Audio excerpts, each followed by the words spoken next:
Before the pyramids were built, before Rome or Greece, people were already living along the Yellow River, planting millet, taming floods, and forming the first Chinese villages. Legend says the first ruler was the Yellow Emperor, Wang Di. He wasn't just a man, he was myth. He invented the compass, medicine, and the calendar. By around 2000 BCE, China had its first dynasty, the Xia, the seed of something massive to come. The Shang Dynasty forged bronze weapons and wrote on animal bones to speak to their ancestors.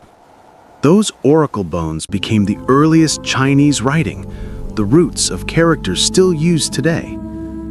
Then came the Zhou Dynasty, bringing the idea that would define Chinese history, the mandate of heaven, the belief that heaven grants the right to rule, but can take it away when rulers become corrupt.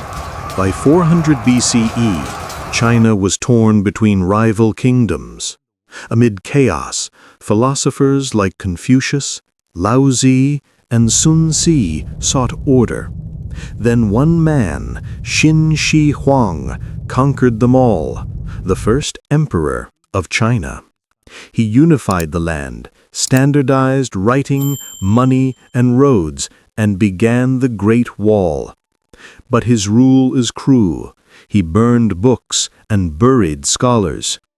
His dream of immortality ended in death, but his legacy of unity lived on. The Han Dynasty gave China its identity. They opened the Silk Road, connecting east and west. Chinese silk reached Rome. Roman glass reached China. Confucian ideals shaped government and culture.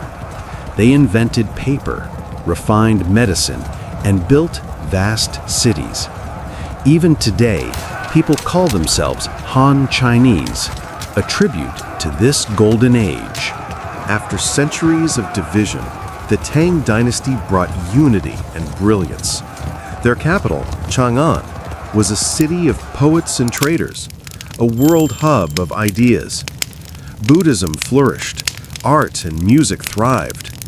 The Tang Age was China at its cultural peak, confident, connected, and creative. But rebellion and internal conflict eventually tore it apart.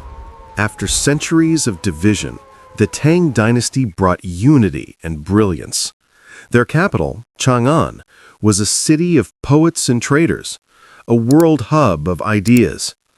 Buddhism flourished, art and music thrived.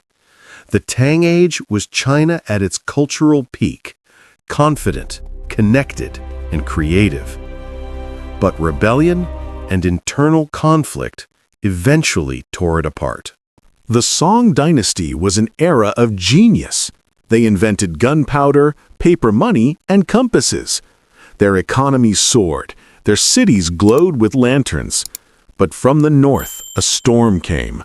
The Mongols, led by Kublai Khan. The Mongols conquered China and formed the Yuan Dynasty, opening it to the wider world. The Ming Dynasty rebuilt China's pride. They raised the Great Wall higher and built the Forbidding City. Under Zheng He, giant treasure ships sailed as far as Africa, proving China's naval power. Then suddenly, the voyages stopped. China turned inward, missing the chance to shape the global age of exploration. The Qing Dynasty, ruled by the Manchus, expanded China to its largest borders. But as the world industrialized, China fell behind. Opium wars, foreign invasions, and corruption shattered the empire. The century of humiliation began. In 1911, the last emperor fell, ending 2,000 years of imperial rule. The republic rose, but so did turmoil. Warlords divided the land, Japan invaded, and civil war erupted. Then, in 1949, Mao Zedong proclaimed the People's Republic of China. After decades of struggle, Deng Xiaoping opened the country to reform and the global market. China was reborn, this time through industry, ambition, and innovation. Today, China stands between tradition and technology. Ancient temples shadowed by glass towers, the world's second-largest economy rooted in 5,000 years of history.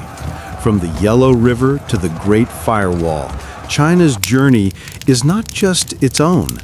It's a mirror of humanity's rise, fall, and rebirth. So, next time you sip tea, read a printed page, or scroll your phone, remember the civilization that made it possible. Because history isn't just about the past, it's the story of us all.